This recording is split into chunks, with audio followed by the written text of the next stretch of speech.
CrPC section 432 के मुजब सरकारश्री ने नियमों के चलते और शर्तों के साथ दो कैदियों को उनकी सज़ा माफ़ की गई है। एक उनमें से उद्धव जी भाई है और दूसरा भीखा भाई है। तो ये एक कैदी 17 साल के आसपास जेल काट चुका है और दूसरा 20 साल के आसपास की सज़ा हो चुकी है।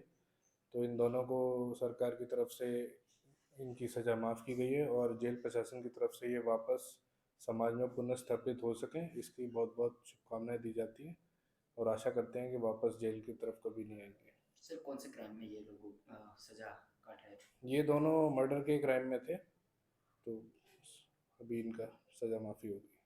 Thank you. कैદીઓને આજે જેલ મુક્તિ આપવામાં આવી છે।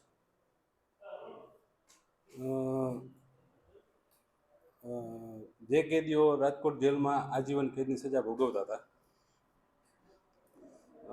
302માં અને અલગ અલગ કલમોમાં જે કેદીઓને કોર્ટ તરફથી સજા થયેલી હતી, જે આજીવન કેદની સજા ભોગવવા માટે રાજકોટ જેલ ખાતે દાખલ થયેલા હતા, આવા કેદીઓને CRPC 432ની જોગવાઈ મુજબ જે કેદીઓ આજીવન કેદની સજામાં હોય અને 14 વર્ષની સજા જેલની અંદર પૂરી કરે તેવા કેદીઓને આપણે જેલ એડવાઇઝરી બોર્ડ સમક્ષ એવા કેદીઓના કેસ આપણે રજૂ કરતા હોય છે।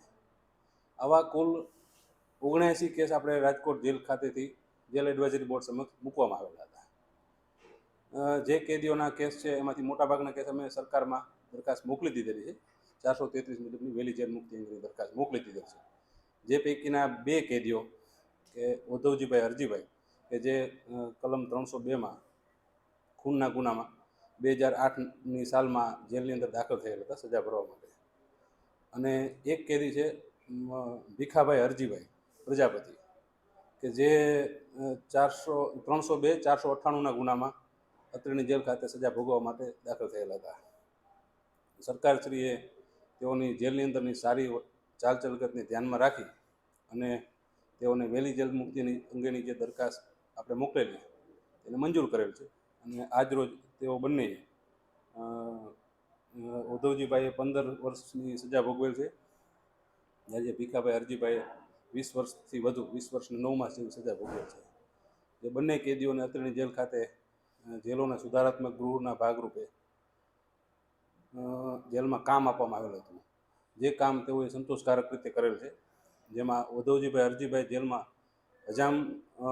હજામ ફેલનું કામ કરતા હતા, પોતે જાતિથી હજામ હતા, એ હજામ ફેલનું કામ એને સ્વૈચ્છિક રીતે સ્વીકારેલું અને જેલમાં એને કામ કરેલું અને એના બદલામાં એને વેતન પણ આપવામાં આવતું હતું, જે વેતનથી એના ઘર પરિવારનું ગુજરાન ચલાવતા હતા અને બહાર નીકળીને પણ એ તેઓ વ્યવસાય કરવા ઈચ્છે છે એવું તેઓ પોતા ઇન્ટરવ્યુમાં અત્યારે જણાવે છે।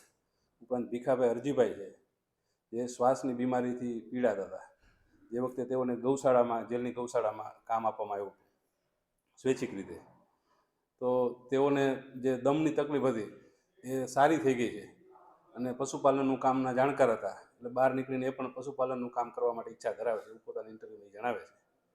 અને બહાર નીકળીને સમાજને નવું એક મેસેજ જાય કે જેલમાં સારી ગુનો ન કરવો જોઈએ, ગુના કર્યા પછી જેલમાં ગયા પછી સારી ચાલ સવલત રાખવી જોઈએ, જેથી સરકાર સારી ચાલ સવલત ધ્યાનમાં રાખી અને વહેલી જેલ મુક્તિ આપતા હોય છે। જેથી અત્રેની જેલે આ 2 કેદીઓ આજે જેલ મુક્ત થાય છે અને કેદીઓ પણ તમને મળશે। સર બંને કેદીઓને કેટલી સજા પડી હતી અને જે પોલિસી હેઠળ એમને હાલ મુક્તિ આપવામાં આવી છે એના શું માપદંડો હોય છે? બંને કેદીઓ 302ના ગુનામાં આજીવન કેદની સજા ભોગવવા માટે આવેલા હતા। જે બંને કેદીઓએ 14 વર્ષની સજા જેલમાં ભોગવેલી ત્યારબાદ તેઓને CRPC 432ની જોગવાઈ મુજબ જે કેદીઓ 14 વર્ષથી વધુ સજા ભોગવેલી તેઓને અમે advisory board jail advisory board સમક્ષ કેસ રજૂ કરતા હોય છે, જેમાં જે જિલ્લામાં બનાવ બનેલો હોય તે જિલ્લાના પોલીસ અધિક્ષકશ્રીનો અભિપ્રાય, તે જિલ્લાના કલેક્ટરશ્રીનો અભિપ્રાય, સજા કરનારી સંબંધિત કોર્ટનો અભિપ્રાય તેમજ જેલોના અધિક્ષક જેલના અધિક્ષક અમારા SP હોય એવોનો અભિપ્રાય, આ બધી બાબતોને ધ્યાનમાં રાખીને કેસના અલગ અલગ માપદંડોને ધ્યાનમાં રાખી અને કમિટી સમક્ષ મૂકવામાં આવતો છે, જેને બાદ રાજ્યની જે ગૃહ વિભાગમાંથી દરખાસ્તને મંજૂરી મળતી હોય છે। ઓકે।